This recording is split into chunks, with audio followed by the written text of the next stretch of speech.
Hello to my beautiful Virgos. This is Dr. Leona, of course, coming on in for your weekly reading. This week's reading is for that Halloween, new moon, and Diwali. Happy Diwali to those that celebrate. Happy Halloween to those that celebrate there. And happy new moon to one and all. It's a 2-day new moon in Libra, guys. Very special because we'll have the sun in Libra. I believe Mercury will still be there. Mercury might be on its way out into Scorpio by then. And we do have Venus in Scorpio right now, and at that time, Venus will be moving into Sagittarius, will be crossing a Gandanta point or a karmic knot. So this is a very, very important reading. It's definitely got a lot of energy. Remember, the reason why I bring up Diwali is not whether you celebrate it or not. You know, Hinduism is celebrated worldwide. It's a lot of people that are in that energy. So I want you to understand the energy of the Festival of Light, even though it's the period when the sky is the darkest. Lighting a lamp at that time is something you'll do with literally millions, possibly over billions of people will be doing this, celebrating the same energy, and Lakshmi energy can come to you on the 1st of November. So there is certain things you can learn about over on my channel that's pretty unique. It's also unique that I donate all proceeds and that you can see so much for free. If you come in as a VIP, I also do your Vedic Astrology chart for you. You can get that for free online, absolutely. But what you can't get for free online is a Vedic astrologer who studied with a Siddha guru for the last 16 years. That would be me. So I would love to do that all for you, Virgo. You know I love you, absolutely. My mama was a Virgo. Okay.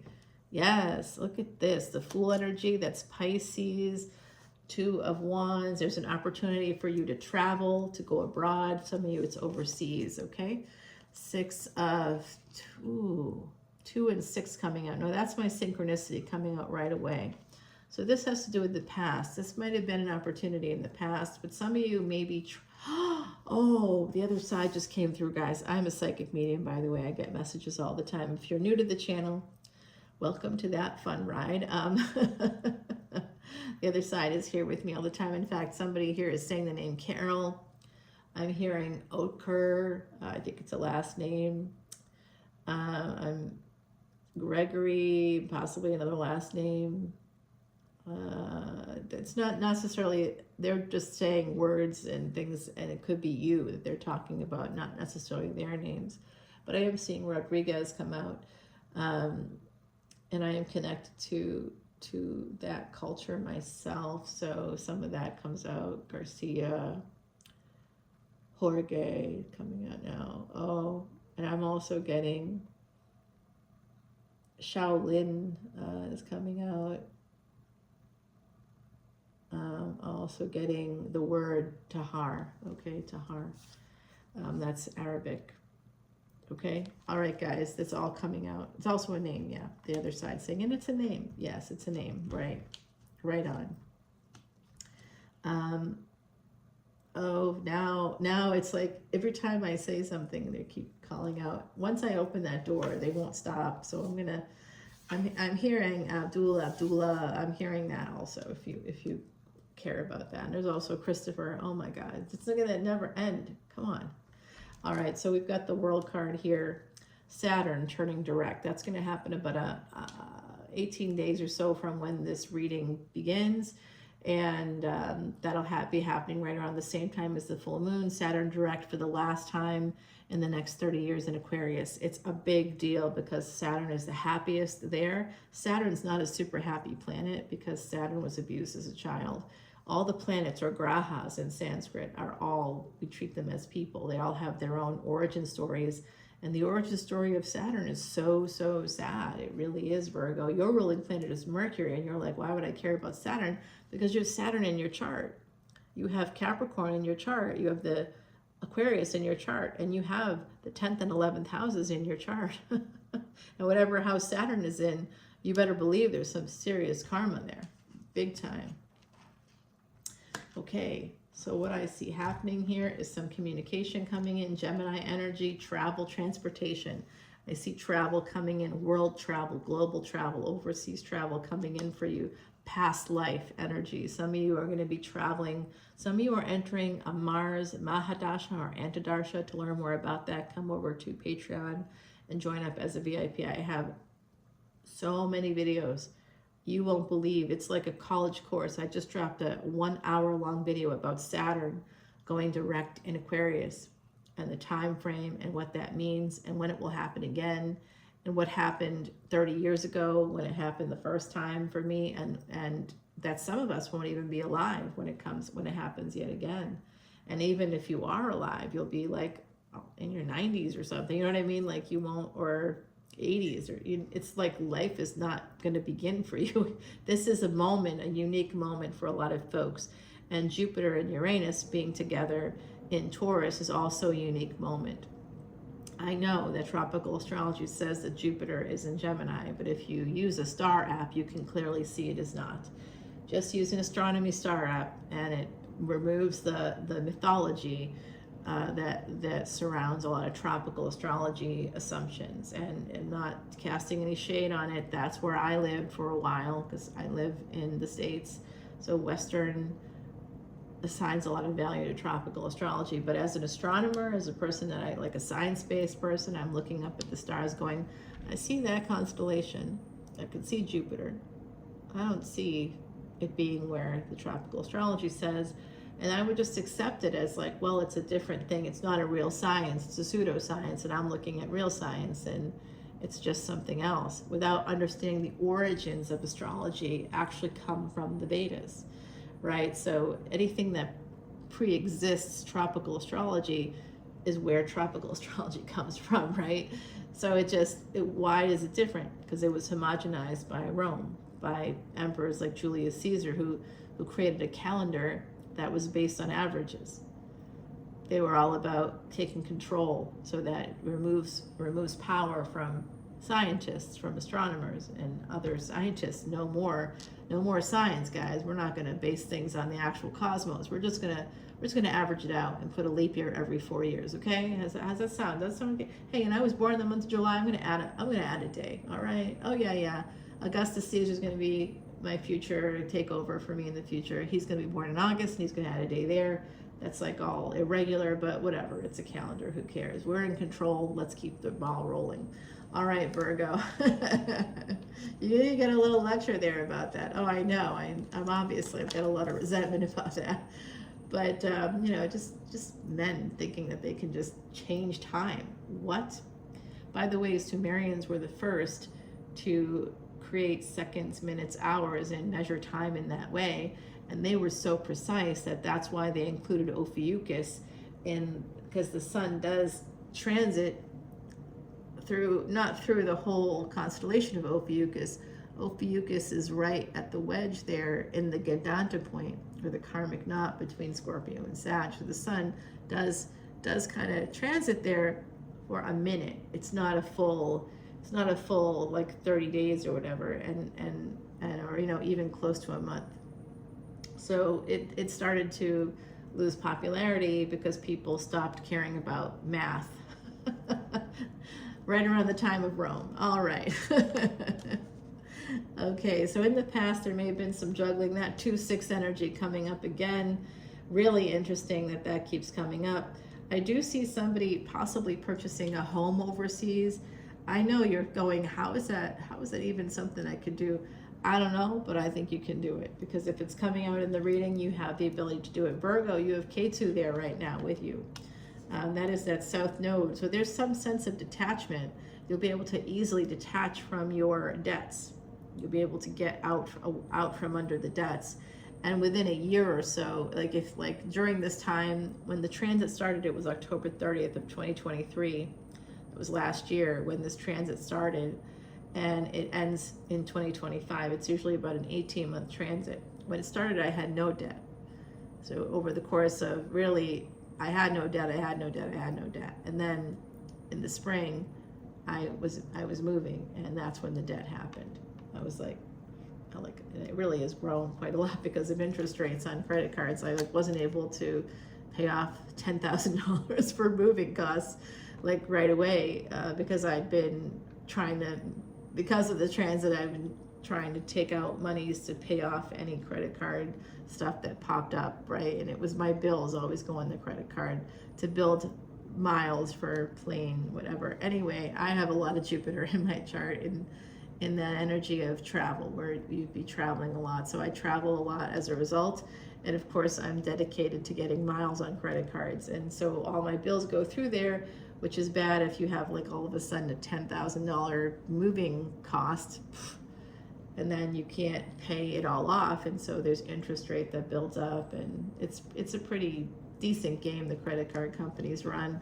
Pyramid scheme, right? Yeah. It's great if you can pay it off every month, but if you have one big expense, you have to shift the expenses to something else. So anyway, I do see an Empress energy here. There's an opportunity. This is really important. Slowly, somebody is coming to the space of Empress energy. Sagittarius, Taurus, Pisces here. We have Saturn coming out multiple times. Saturn going direct in Aquarius for the last time in 30 years. You have to be born at this time for a reason. This is your time to go for your dreams, get those gains. And I see someone here is thinking about it, and it's going to think about real estate. I don't know how or how you're going to manifest that, but honestly, within 6 months of starting to help the elephants find a home and create a home for elephants, I was able to find a home for myself. I was 50 years old before I bought my first home by myself, guys. So like on my own, that was pretty big deal for me. So it's a big deal for anybody. So I do see this energy of Leo coming in. It's possible here. This is where bad romance, good romance, bad romance, obsessive partners kind of comes in here. Past life, maybe in the past somebody may have been a bit of a flirt. There could have been some juggling in another relationship here, possibly in a marriage.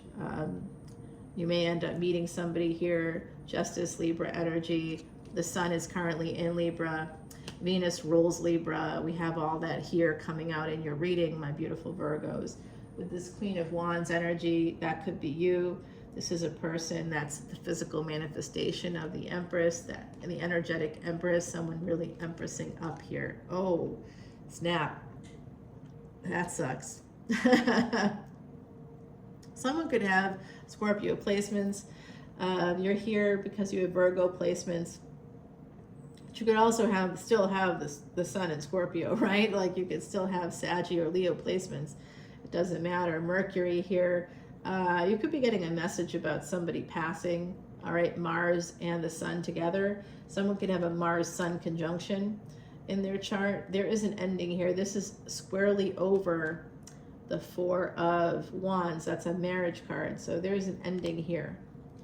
An ending to a cycle. And of course, Saturn being in Aquarius for the last like 3 or 4 months of its cycle for the next 30 years, there is an ending to a cycle. 30 years ago, when Saturn was in Aquarius, I got married for that's like a new cycle began. So another new cycle, one cycle has to end and another new cycle is about to begin here. 2 and 8 coming out, that's been coming out for all my earth signs. That's a new relationship here. It could lead to marriage. It could be very happy, but it looks like, see, when I have the death card with the 8 of Pentacles, it feels like there's a death connected to, oh my God. Oh, snap. I didn't expect that. All right, look. As I get quiet, you hear the little cricket? I don't know if it's coming through in the video, but the little cricket got in here, I think. And I can't find it, or I'd help it, liberate it, help it get outside. But it sings while I'm doing these videos sometimes. See, there it is. Hello, baby. So this is, if you were married to somebody in the past, this like a first marriage. There's also a second marriage coming up for you, by the way, slowly moving towards that energy. It could be somebody with Taurus energy or Venus and Taurus. Could be. Taurus and Scorpio are on the same destiny track, so some of you have North and South nodes in the 2nd and 8th houses at the very least. It could also be just simply in Taurus and Scorpio. All right, guys, I'm getting quiet here because I see that this could be an ex of yours who may have a car accident or something. Okay, so just letting you know that it's a possibility here coming out. Judgment card. Look at this lineup. The Fool, an opportunity, a leap of faith that makes you into an empress, makes you abundant, beautiful. Venus energy, get art, you know, you have nice furniture, nice homes. Venus, Libra, rules Libra as well. And that's like signing real estate contracts. And Jesus, this looks amazing. And then we got double Sag and Libra here. I think you've got a second marriage coming up in the future. I do. If you've been married before, divorced, the devil. And then the devil shows up. But that's why the angels are here. This is heaven and hell. So this person, Scorpio, that's what this is. The Emperor is Scorpio. Mars rules Scorpio. So this person is Saturn. Oh my God. No, guys. I don't want that. Saturn and Mars together. Very frustrated energy. Oh, that's a very frustrated energy. So if you have Mars in Capricorn, there's going to be a lot of frustration in your life, in your work life. There'll be a lot of frustration. If you have Mars in Capricorn, it's actually exalted there. If it's in Sravana, Dhanishta is also a very nice energy. It's very close to it's really exalted there, really, truly is. But there's a lot of frustration. And if you happen to be a Sag Ascendant, you've got Capricorn in the second house, so that's going to mean frustrations within your family as well. This Nine of Cups here, it does look like there is some seriously fated, these two people, this Empress, this Emperor, it's on, guys. This is happening. Wish fulfillment, abundance in love and material things. You do not see this coming. You do not see it coming. It is coming in. Full moon energy is happening at the same time that Saturn in Aquarius right here with the star is going to be going direct. Wow, guys. Wow. That's crazy energy here. That's coming out. The full moon is happening at that same time that Saturn goes direct in Aquarius. It's coming out in your reading. Wow. Wow. Maybe someone walks away at that time. Where are they walking to? New love. Okay. There's a new person here. And it's going to be, it's a page, but it's going to be the real deal. They could be younger than you. Okay, and more Saturn going direct, guys. So Saturn just keeps coming out in your reading. And again, Empress energy, Leo, Empress energy. So we got Leo, we got the Empress here, Taurus and Leo coming out again. So it could be you have a Venus-Sun conjunction. Someone here may have a Venus-Sun conjunction in their chart. This is definitely talking to you. I see major love coming in. I see a big change for you. And there are some burdens here. What's behind the burdens? I'm always curious about that. Oh, it's taxes. The tax man. It could be your taxes, paying taxes. Could also be, oops, someone may not have paid their taxes properly. SpaghettiOs. Make sure you take care of that one. Making a permanent decision, but delaying something. Someone here knows that there's a relationship that's coming through that you know isn't right. Okay, you know it. It's not right. You know it. I don't know why you're not doing anything about it. Someone here is procrastinating about making a change. 1111. What's up, guys? I love that for you. And look at that sun. Ooh, you're getting some pretty energy. Hey, Virgo, do you see that's my moon water. It's Fiji water, and I've been playing the singing bowls, and it's imbued with all kinds of goodness there. Jupiter, Uranus energy, that's a unique conjunction. That's a unique placement that they're both in Taurus. Uranus stays there for 7 years. It's not going to be leaving for at least 6 years plus. And Jupiter is 1 year cycles and has to still go through all 12 signs. So we are not going to see that happening. Jupiter's not, could catch up to Uranus again at some point, but it's not going to happen for like a really, really, really, really long time. Even if it moves through those 7 houses in the next 7 years, it's still going to only be at the 9th house, and it will have at least another 3 years, and then another, so then then Uranus moves on to Gemini after that for another 7 years. And so it's possible that Jupiter could catch up, but it's like we're talking years away. We're talking like 15 plus years. This could be 16 years before we see that Jupiter and Uranus together again, and it won't be in Taurus. That will never happen again in your lifetime. I mean, maybe if you live to be 100 and you happen to be 25 right now, maybe you'll see that, but you won't see it again. Most of us won't see it again. And 1111 is coming through. As I said that, it was 2020 on the ticker, which is an 1111. What's the time? 9:02. 9:02, the number 29 coming out, 1129 coming out here, 1127 possibly, 1111, yeah, 11, yeah, the 9th, 911 coming out. Yeah, this is that full moon energy. Something is going to happen. Look for the synchronicities, guys. My beautiful Virgos, this is an incredible reading for you.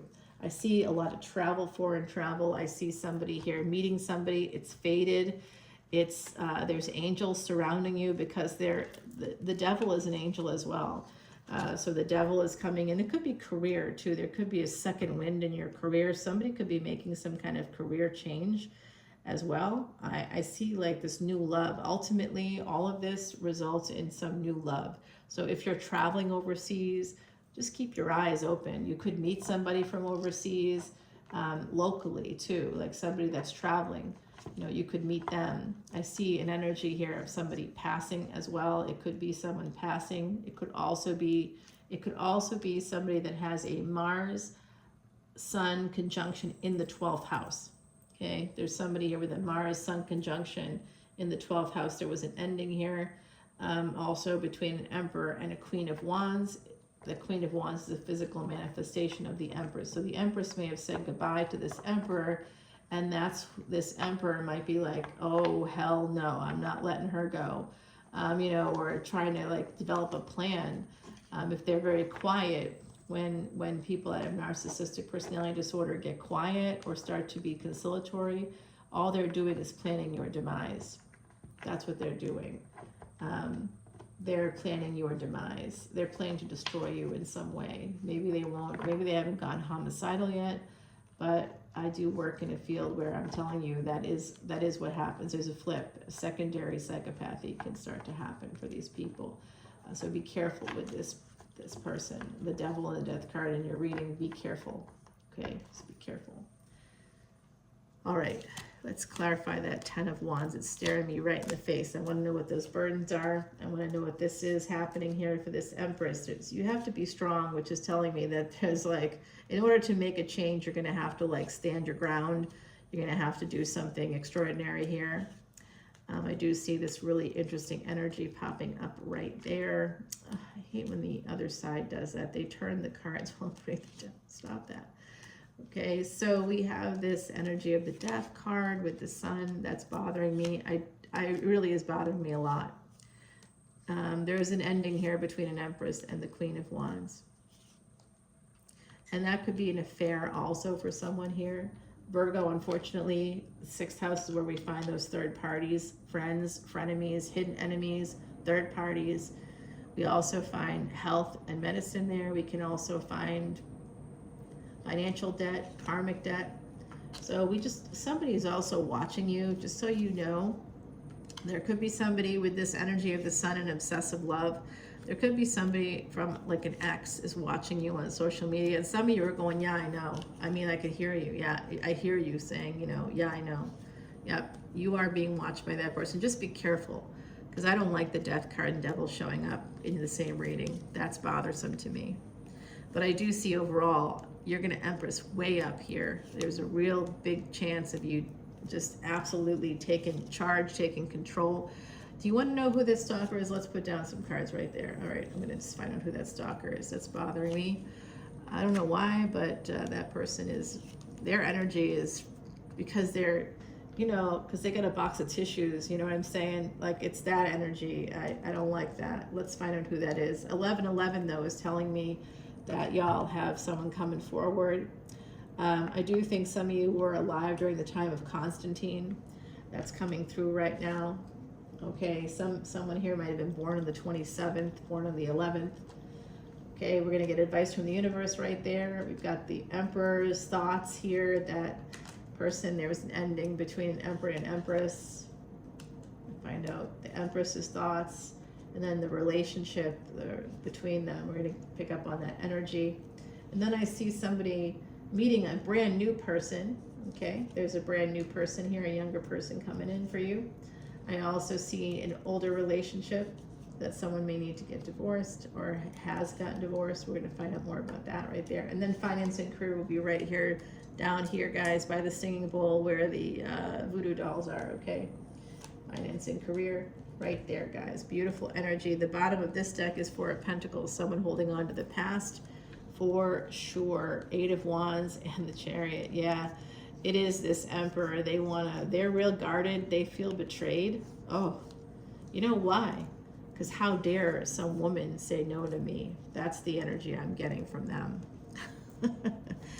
Whoever that Emperor is, they're going to come back around. Just say no to that person, because they are not they're not really there to help you, even though you love them. Some of you love this person, but they're not there to help you. Okay, so make sure you're staying clear. Keep your boundaries clear, because a narcissist will leave you alone. They will move on to new supply, but you have to just let them know unequivocally that it's not going to happen.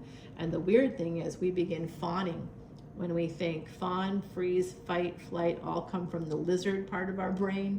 In terms of the brain's evolution, we see lizard brain covered by the mammalian part of the brain, and then there's the neocortex, which is the human part of the brain. And that comes from Dr. Paul MacLean's triune model. You can see that anytime. You can look that up yourself. But the fawning, freezing, fight and flight, when you begin fawning with a partner, a former partner that's like hanging around, you're afraid. So you might say like, oh yeah, maybe, because you don't want them to like hurt you. But weirdly, if they're a narcissist, if they have NPD or narcissistic traits, they will continue to stalk you. They'll keep stalking you until you are definitive with them. No, this is never going to happen, even though that's scary, and I know it's scary. But if they have NPD or any narcissistic traits, which probably do, 75% of those diagnosed with NPD are male. I'm just saying, and that's from the DSM. That's not from, I'm not pulling that out of my butt, you know, that's like a real statistic there. So you might want to just be very definitive with this person. No, and that 27, as I said that, and 27 here at the bottom. All right, guys, so there was a message there for you. I love you. Let's go over to Patreon, and all the information's below. Come on over, help feed the elephants. You can go and visit them too if you wanted. There's one day a year when people can go, and you volunteer. You're not just going to go, it's not a zoo. You have to volunteer and pitch in, but you can actually see the place that you're donating to. You know, it's pretty awesome. Go ahead, it's real. 60 Minutes featured it earlier this year, so it's a real thing. Go check it out. I'll talk to you all soon. Bye now.